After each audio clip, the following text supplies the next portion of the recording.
Last year, I bought an overpriced Cintiq tablet and made a very emotional video about it. Recently, I dropped $600 on a glorified e-reader, so it's time for another fucking review. Before I say anything, I know what you're thinking. Shouldn't I just get an iPad Pro instead of whatever this thing is?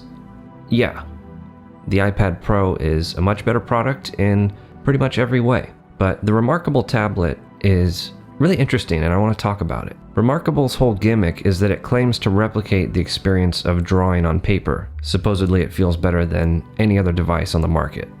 And actually it does feel really good. The surface of the screen has a lot of friction so the stylus doesn't slip and slide around, and that's the main reason I bought it. I'm an FB, a friction boy. No two ways about it. I can never have enough friction when I draw. And that's why I hate most drawing tablets. I don't want to draw on glass. And I don't want to see that visual gap between the stylus nib and the display. It's gross, it's unnatural, okay? Whenever people see my Cintiq review and they ask me, what tablet should I get? I tell them, none of these tablets provide a natural drawing experience. Except that the ReMarkable sort of fixes these issues. It's apparently the quickest response time of any drawing tablet, and the visual effect of pen touching paper is almost perfect. The sensor in the pen feels a little off at some angles, but otherwise it's really nice and responsive. But the display itself is really weird. It has to refresh every now and then, and even if the pen isn't lagging, you'll see these strange after images, and sometimes the whole screen will flash. Whenever that happens, the device stalls. Even hitting the undo button causes a 2-second delay. Hiding and revealing layers freezes the device for something like 5 seconds. Pretty ridiculous. And not to mention, the pressure sensitivity is pretty shitty. So, is there any point in using this product? Well, I'll let you be the judge of that. Let me show you how I've been using it. On my lunch break, I just pull this thing out and I start to plan a comic page. I draw one layer loosely using the gray color.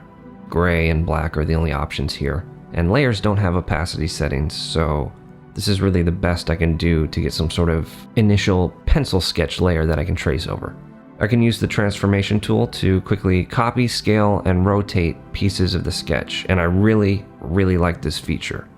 After I got the base sketch done, I make a new layer and I switch to the black setting. Then I have to zoom in so that I can ink the picture more carefully. I generally end up with some passable artwork. And then once I get home, the tablet is within Wi-Fi range, so it syncs with the cloud and everything is automatically uploaded. And here's where I get a little creative with this. I take my vector PDF file and I import it into Illustrator. You can see that even though I was drawing with the thinnest possible brush, my lines are still way too thick. So I have to select all of them and decrease the stroke size. And that's okay. But here's the thing. Pressure sensitive brushes get converted to fills, which totally makes sense. But I can't edit the thickness of a filled shape. So those brushes are useless to me if I want to scale everything down. Realistically, if I wanted to vary the line thickness to create a more interesting drawing, I would basically have to use the lasso tool to grab bits of line and scale them up and down. And this is way too time consuming. It actually makes more sense to not even attempt to make decent line art with this device. It works best just to, develop some ideas quickly and then redraw the entire thing using a real tablet. And if that's going to be my workflow, then this device is kind of redundant. And here's where I point out that you could get the same effect by just using a sketch pad and pencils. Which means what exactly? That this product is only intended for people who don't have time to scan paper? Or for people who just really don't want to buy an iPad Pro for some reason? That's such a small niche market. I feel like I'm the only person who would buy this thing. And honestly, I really like using it, but I'm not going to recommend this to anyone.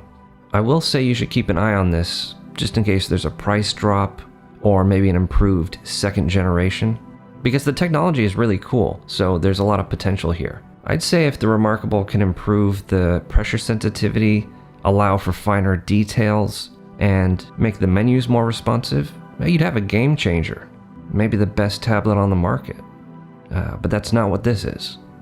I mostly just got it because I'm trying to write more. It's been really fun just, banging out some comic pages when I'm waiting for a burrito at the local taqueria. In fact, next week I'm putting out a little comic that I drew entirely with this device. So check that out if you're curious. I hope the technology gets better. Right now there are just too many trade-offs. Until then, thanks for watching, and I hope you got something out of this.